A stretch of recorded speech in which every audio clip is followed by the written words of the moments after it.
Si you, hi. Tunay niyang pagkatao. Hello, I'm Yuki. Busy lang ako sa Miss K ko. Yun talaga yung love ko eh. Gusto kong maging maganda, pretty. Dumaan ako sa in denial stage eh. Tinago ko sa parents ko, sa family ko, yung totoong ako. And then, dumating ako sa time na nagmahal ako ng kapwa ko. Tumagal yung relasyon namin ng isang taon na hindi ko alam kung paano ko sasabihin to sa mga taong mahal ko. Sa tinagal-tagal ng panahon, siguro nasanay na rin sila. Minahal na nila kung ano ako dahil nakita naman nila na wala akong tinapakan na tao. Matapos maisigaw ang totoong pagkatao, isa pang dagok sa buhay, tuluyang bumago sa boses ni Yuki.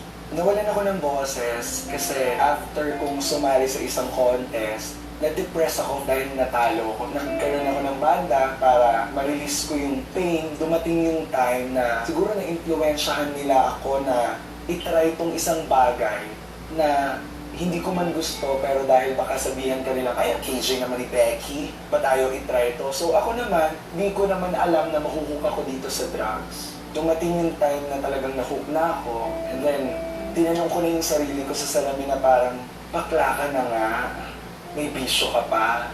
So yan, from there, na-realize ko na kailangan ko sigurong gamutin yung sarili ko. Nagkulong lang ako sa kwarto for like 1 week. And then dun ko na nakita kung ano ba talaga yung buhay and kung sino si God.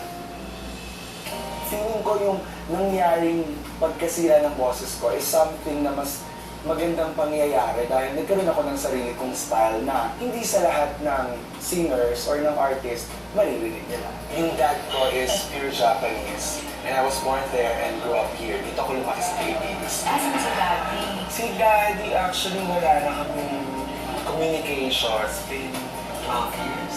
Since yung last kami, first and last kami nakita. So, kaya sumali rin ako dito para at least kung palarin tayo or di ba magawa ko yung dapat kong gawin. Hanapin mo siya. Yes, mahanap ko yung biological dad.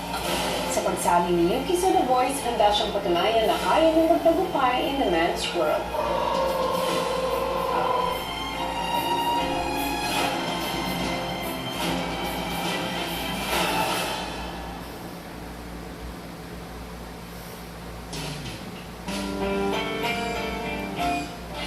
Matupad niya kaya ang pangarap ni Yuki, ang kanyang performance sa pagbabalik ng The Voice of the Philippines.